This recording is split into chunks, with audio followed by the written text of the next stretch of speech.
town of Leicester has been transported to the magical land of Oz this Christmas, as creative director Nikolai Foster brings a new take on the revamped Rice and Weber version of the classic The Wizard of Oz. This is a production I am slightly conflicted on, because the stuff that I like, I completely and utterly adore.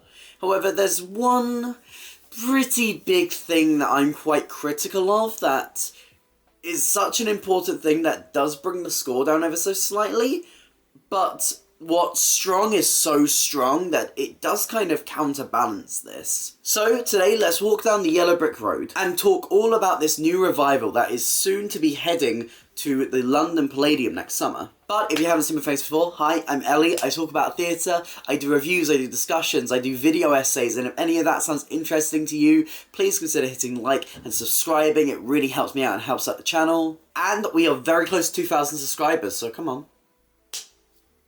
Let's get us there. But on with the video. Let's start with everything that I think is positive about this show, because it all kind of fits together quite well. And that is the overall direction, concepts, and design of this show. I think all of these are absolutely phenomenal in this show. I think this team's concepts have somehow managed to make a story like Wizard of Oz that has been told time and time again somehow feel fresh and new. The show, as normal, starts in Kansas, and this is as you would expect it. It's the kind of usual brown and grey colour scheme. However, despite this, it still manages to be impressive, with giant set pieces, trucks driving across the stage, some beautiful projection on the back wall, and one of my favourite little pieces of the set being a giant Welcome to Kansas sign that comes onto stage and has a little hint and a tagline being, "Welcome to Kansas, no place like home." I thought that was a nice touch. But where this work really shines is the second we enter Oz. Oz has quite a lot of very interesting references. There's a lot of references to kind of 50s TV, 50s fashion, and there's a lot of ideas of capitalism in here. There's a lot of kind of brands and logos, and I think these all really gel together well. Let's walk you through these a little bit slowly so I can kind of explain why each of these worked. Munchkin Land feels ripped out of any picturesque town in a 50s sitcom. I love the welcome sign, the welcome to Munchkin Land that's kind of been destroyed as Dorothy's house has crash landed there. It all looks so perfect, and the contrast of the Kansas farmhouse against this works so beautifully. And I think it's a great location to ease you into this show and ease you into the style that we're going to be spending the rest of the show in. It's wacky, it's bright, the characters feel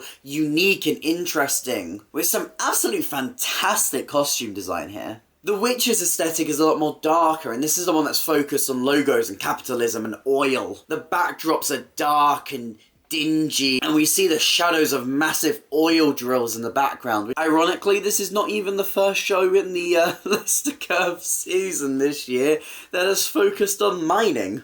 I love the imagery of these sections. We get the logo, like the Ozzo of the oil. I love that the witch's castle has been turned into like a headquarters, with a giant window that we're quite used to being turned into a logo. I think it's a concept that fits the Wicked Witch really well. Then there's the smaller details with this show. One of my favourite little details is that the cornfield that the Scarecrow is in grows full tins of corn. I think that's just genius. I think it's so funny. And it looks so good with a giant tin of corn with sweet corn just pouring out from the side. I love how the yellow brick road is made up of different arrows that they move around the stage. It's so fluid and efficient. I love the aesthetic of the wizard, how it's inspired by like the please stand by screens if your TV goes down, with all the static, and there's a little bit of hypnosis in there. This is truly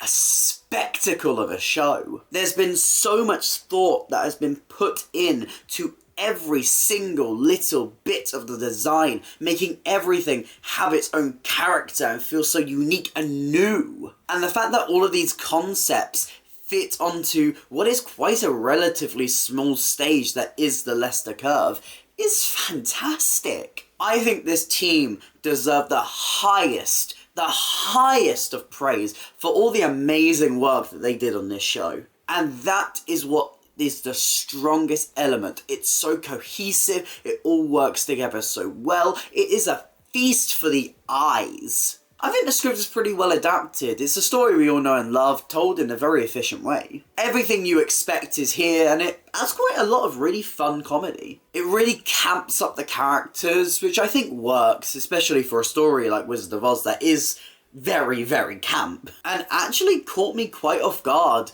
with the one-liners in the show. One of my favourites being a reference to Friends of Dorothy, which if you don't get the joke, just look up a little bit of gay history, and you'll get it, babes.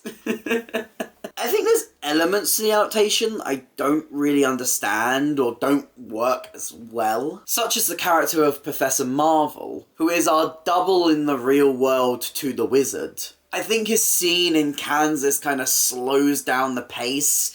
When we're in Kansas, there is a certain point where we just want to get into Oz, and Professor Marvel gives another song and another moment that doesn't really lead to anywhere. And I feel like there's probably a better way to get a Wizard of Oz double into the Kansas world. But, for the most part, it is a very successful script. Well paced, it's faithful, and it's a lot of fun. Now, before we talk about the cast and their amazing performances, let's touch on the thing of this show that I don't really like, and that's the music.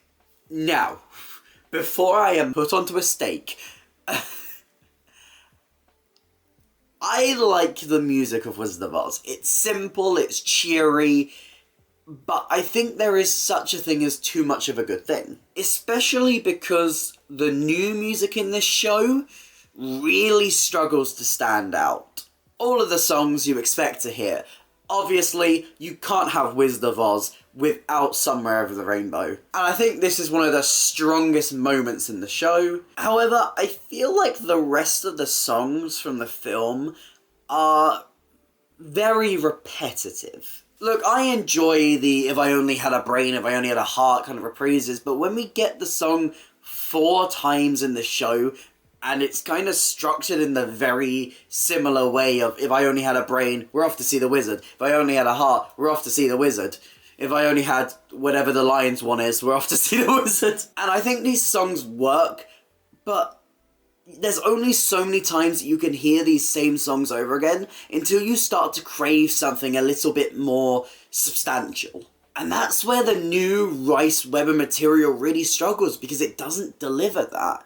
I think the strongest additions from Lloyd Webber is the expansion of the Ding Dong the Witch is Dead song and Glinda's song towards the end of Act 2. But when I'm waiting and I'm waiting and I'm waiting for one of the new songs to even be able to stand up to the originals, it's kind of leaving me with a sour taste in my mouth. I have a general rule.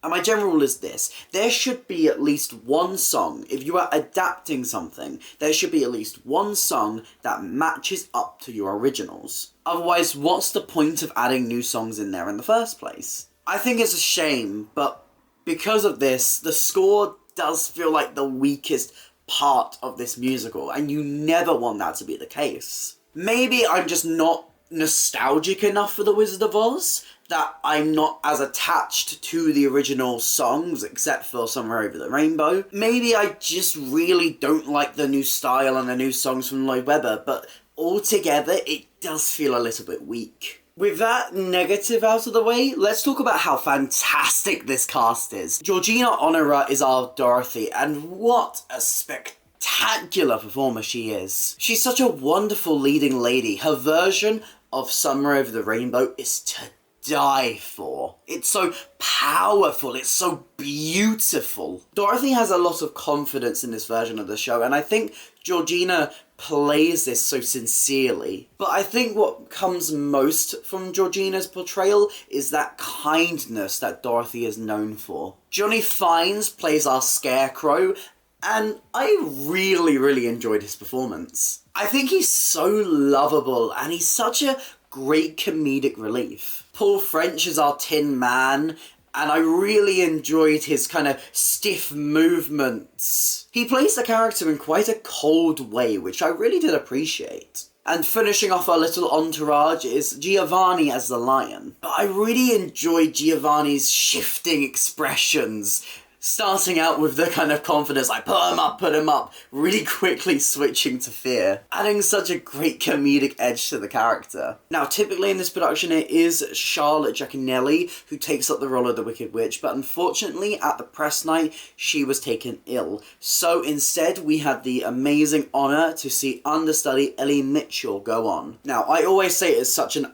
honour to see an understudy, and I feel like there should definitely be a lot of credit given to Ellie Mitchell here, because not only did she take it up at the last second, but she's also taking it up on a very big and important night. And I really enjoyed Mitchell's take on the witch. It screamed stage presence. She was just deliciously vicious and so perfectly camp. She is just an absolute star. A massive congratulations on her for stepping up when the production really needed her. Ben Thompson plays Toto in this production, using a very cute little dog puppet. The actual puppetry from Thompson is incredible. I think there's so much life in Toto, and there's so much character within the puppet, even with just a few little simple techniques. But I do have a slight issue with how Toto is handled, because there's so much life in the puppet, but there's not much life in the actor portraying Toto. I feel like through the direction and the performance, it very much did feel like they were trying to make us focus more on Toto's puppet itself rather than the actor.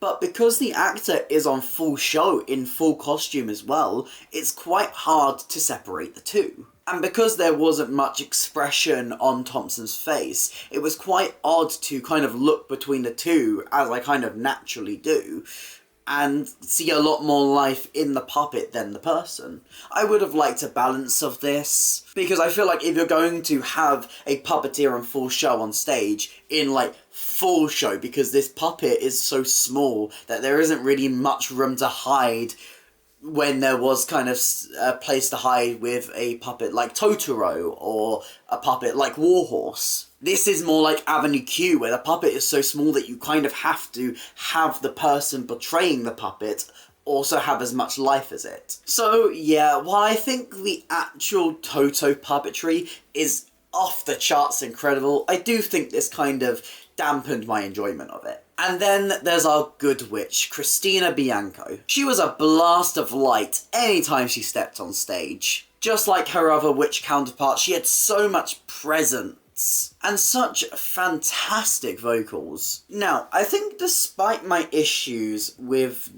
parts of the show itself, directionally it's such a creative masterpiece. So fresh and flashy and interesting, and it had such theatricality. But I think parts of the show itself just kind of struggled to sell itself to me. But either way, I think there is enough within this production to justify 4 stars. It's such a spectacle of a musical that is not to be missed. And with a transfer imminent, I'm sure that this production of Wizard of Oz has got more time to shine within it. But what do you think? Have you seen this production? Have you seen any other version of The Wizard of Oz? Let me know all your thoughts in the comments down below. If you did enjoy this video, please consider hitting like and subscribing. It really helps me out and helps out the channel. There's some links to some other videos on screen right now, but that's it for me today, and I'll hopefully see you next time.